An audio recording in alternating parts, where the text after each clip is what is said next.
Well, funny story is, it just happened to be the avatar I had on Second Life. The first time I drew an animal person. This was many, many years ago. Yeah, I drew my first animal person, and I used my avatar on Second Life for reference, and the rest is history. Yeah, it could be kind of fun, just trying to make like a little world based on that sort of stuff. Like, at one point, I was thinking of like doing like a little village sort of setup, like some kind of like little medieval farmstead kind of look. But then I saw this picture, like this was just last week. I saw this picture, like someone that took the idea of that hyenas normally just run like little dens and just made like a little, it's like some like little street sort of community burrowing sort of looking picture of that. And I was like, I could have done that. So I thought, and I'm still not too sure what I'm going to end up doing for buildings beyond, well, more buildings, because like I still kind of want to just like maybe slowly turn this little pit of the valley into like some little like village setup, all just kind of around the outpost area. Well, for this particular thing, it kind of back roughly around the same time I got my vibe, which was late somewhere in August. And like what happened was it was like I don't remember it, but it was also roughly the my first few times in VRChat as well. And there was this group on these little raids. It was like these shriveled up looking bird demon people, and everyone was going like, yes, hello, and all that kind of stuff. And it just seemed like such silly fun. And like they had the person who owned that avatar, they just had a little private world, just a plain white Unity cube and the avatar pedestal. And I thought it'd be fun to do something like that with the little hyena avatar I had at the time. And so that's what I did. I made a world with just a plain white Unity cube platform and a single avatar pedestal. And then I just kind of steadily started sprucing it up. And then one day when I was showing it to a friend, a bunch of other people had swarmed in after, and they just kind of went crazy with it and just spamming like this put a banana in your ear song while they kind of chased around other people. And like this was like shortly before like this little like a prom night event that someone was hosting, and I was like thinking, oh, I suddenly have this little fan base. I need to make them something to wear. And that was the first one, that fancy looking one, the bowler hats. I made those for prom nights. And it just kind of spiraled off from there. And then I did the lion costume, the one that you're wearing right now, which sort of like a Halloween sort of thing. And then the skeleton. And then I did the knights. And then the most recent two are the Rarity Travelers, which, you know, the one that kind of like the piercing and the scarves and the eccentric mustache.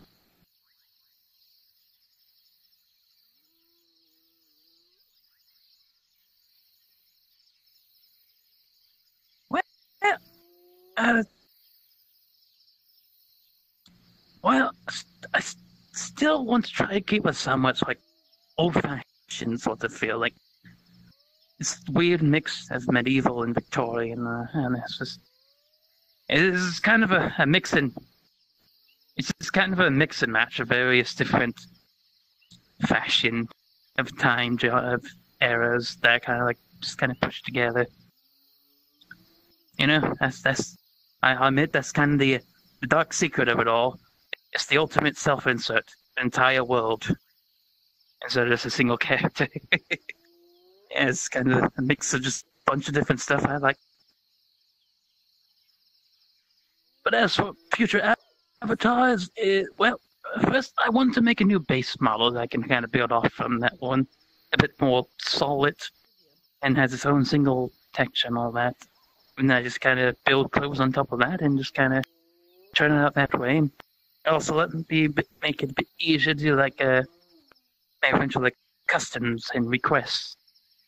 And I'll probably like as I build up this place, I'll probably have a few populating here, and then all the rest will be in a little backup room.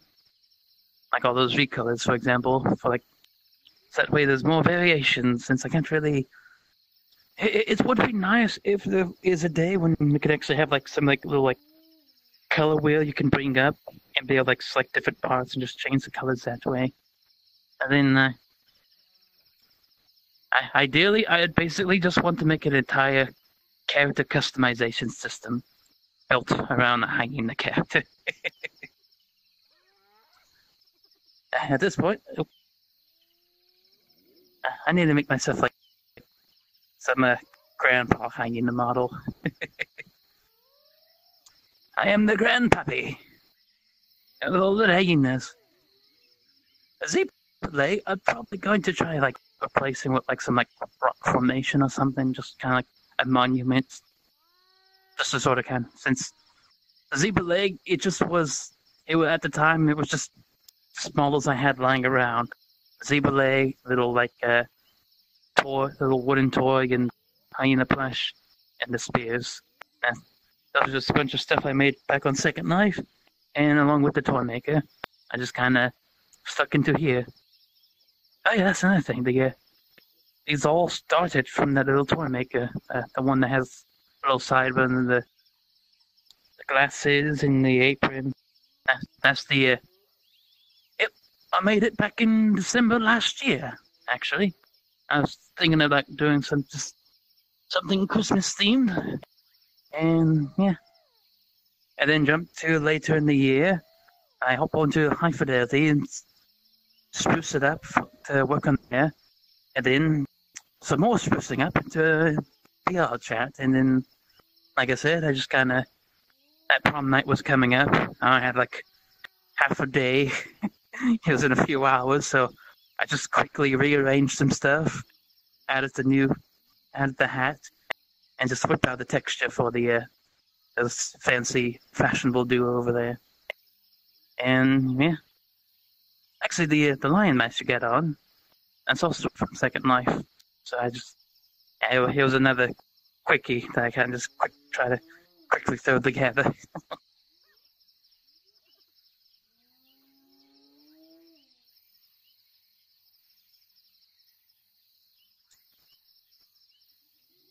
Yes. Yeah, it's quite fun.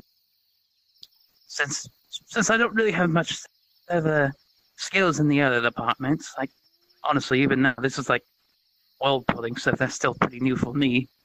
So since my main skills still mostly in like the avatar side, that's the fun part, seeing people wear them and have fun with them. I'm just look at them all, just frolicking in the field.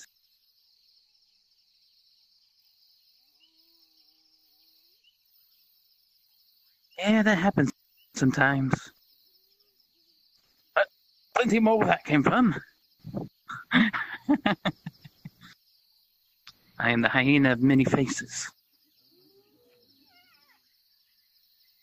I actually made a whole new account just for all the extras.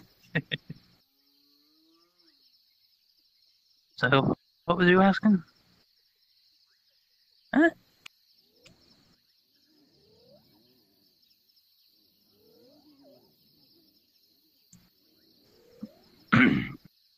Well, it does have its charm, but it definitely would be. It definitely will be nice once they get like that playmaker thing in, because then people can get a lot more creative with the rooms and actually have a bit more like interactive and game stuff.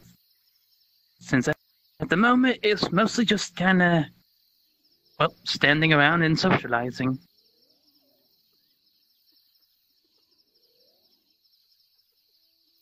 But I mean.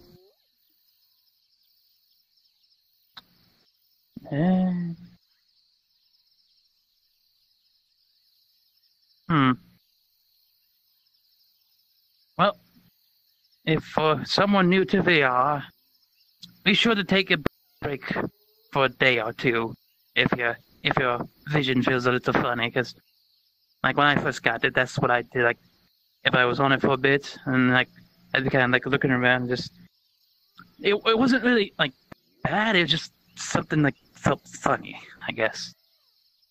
I guess like just I'm not quite sure how to describe it. But basically, if you it just don't rush too hard into it. You gotta kind of build up your VR legs. Like for example, like the first time I was going over like long falls, I would actually I was kind of look up and then just kind of intro. Another funny thing is like there's also one point when one walk when I was trying to still kind of get used to the smooth movement. I just kind of like shift side to side, just kind of sort of like simulate the effect, I suppose. And I don't know, I felt like it helped me. Just little things, just to kind of slowly work up your tolerance to it.